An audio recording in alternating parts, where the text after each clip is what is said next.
And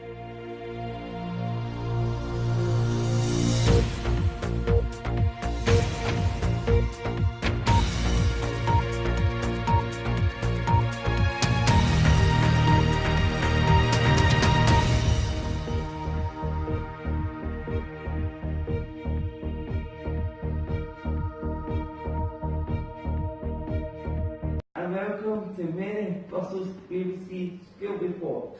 The date today is the 16th of March 2017.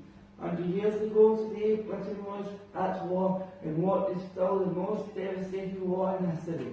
World War I today broadcast will reflect back on 1917 and we will be reporting on the huge numbers of young people. People just like you or me who felt forced to join in the fighting. We will then fast forward back to 2017 to get the opinions of today's youth on the war. We are also joined by a young filmmaker who is living proof of what 17 years old are capable of when not asked to go to war. We will now pass you over to our reporter PJ. I got soul, but I'm not a soldier. I got soul, but I'm not a soldier. Thanks guys, yes, good morning. My name is PJ and I'm here at my local cemetery paying respects to Private Jardine, who was unfortunately killed during World War I, even though he was too young to be involved. We began researching the young people who felt forced to be signed up to the British Army because of posters such as these. Private Jordan's story is not a unique one, not even within the cemetery. Approximately 250,000 children soldiers were used during the Great War, even though you were supposed to be 19 to be sent into the trenches. In fact, the youngest soldier joined when he was just 12. Private Sidney Lewis even fought in the Battle of Somme at the age of 13. This was a devastating battle that killed over 1 million people. Young Sidney Lewis was one of the lucky ones who survived, but many children like Private Jardine, he never came home. I have a letter here from another schoolboy, Patrick Blunstone, who was an underage soldier who wrote home to his father, describing the trenches, conditions within the trenches, and hoping he could go home. Many of the requests to go home were denied by officers who wanted proof that they were not too young, and instead of getting proof that they were old enough. But I'll now pass you over to Ryan and Amber for more on the trenches conditions during World War I got soul, but I'm not a soldier. I got soul, but I'm not a soldier. We are here at Pollock Park where there is a project to recreate the trenches of World War I. 100 years ago, trenches like these would be much more dangerous places. Soldiers fought, slept, ate, went to the toilet and lived here for 24 hours a day in all weather conditions. Cramped, bored, disease, cold and serious danger. As a result, one of the most disgusting diseases was a thing called trench foot, a bacteria spread from the stale waters that soldiers forced to stand in. This was so bad, people that had their feet cut off and be sent home. Some were not so lucky.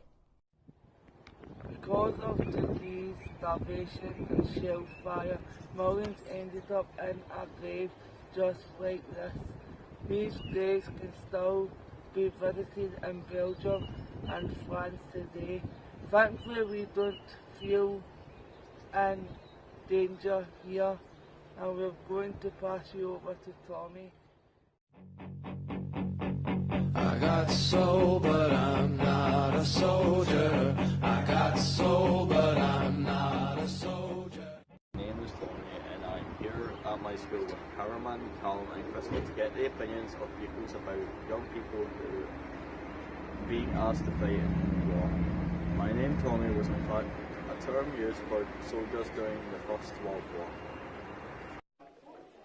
Alright, so here we are with Liam and Ryan.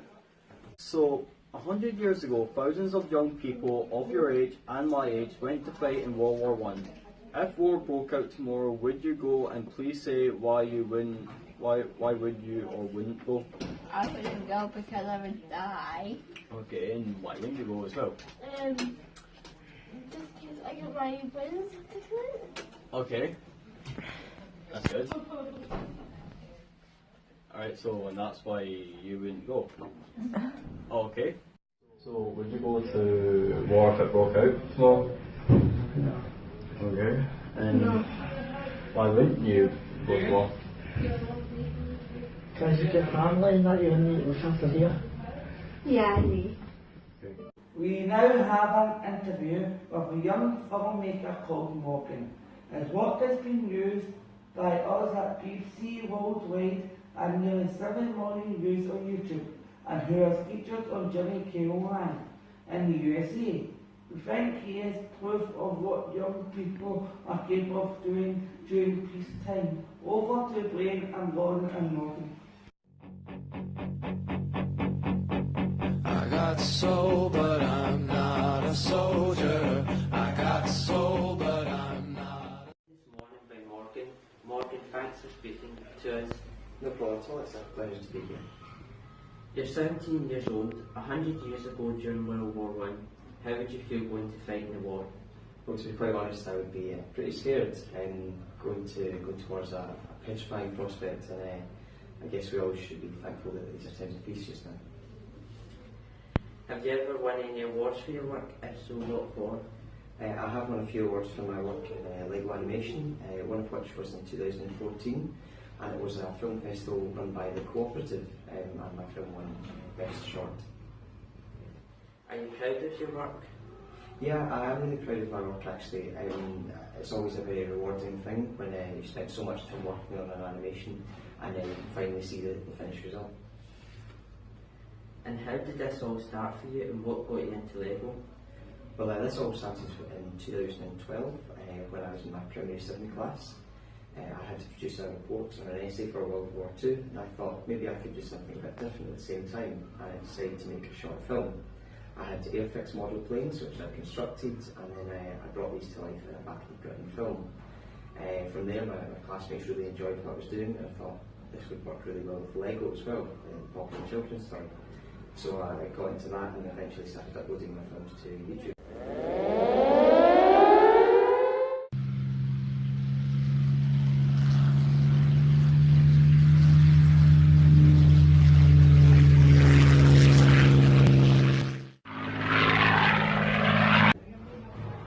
How do you fit your school life and your Lego animation into a day or week? Well, it's always about finding that balance between schoolwork and Lego animation. My mum always said that I should be doing my homework first, and I stuck to that all the way through my animation career. But yeah, it's all about the balance and making sure you keep on top of schoolwork first.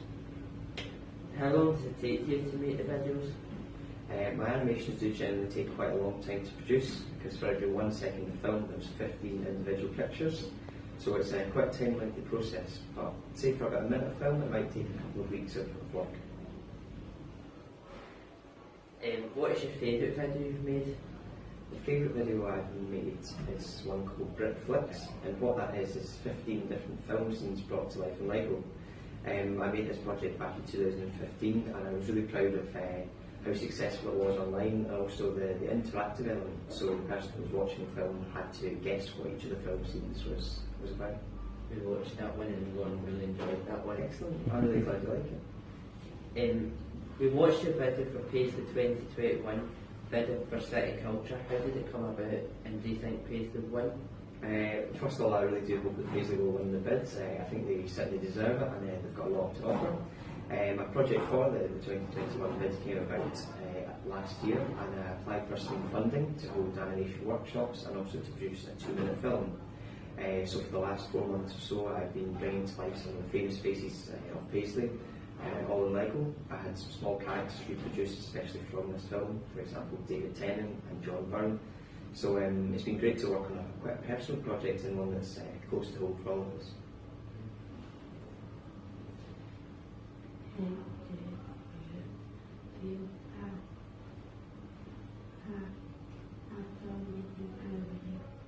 Well, after I finish my videos, I always feel a real sense of pride because this is something I've invested a lot of time and effort into, and all from my bedroom studio in my home in Kilbarcon. And it's always a very rewarding feeling once I finish them because I can finally see this scene that I've brought to life. So yeah, it's a really great feeling. What is your future for the Lego videos? Well, I certainly hope to continue animating for a long time. I'm currently wrapping up a project for Legoland actually, so that will hopefully be launched quite soon. Yeah, I'd certainly like to keep it as a project for the future. What does your teachers and friends think of your work? My teachers and friends are all really supportive, and my family as well.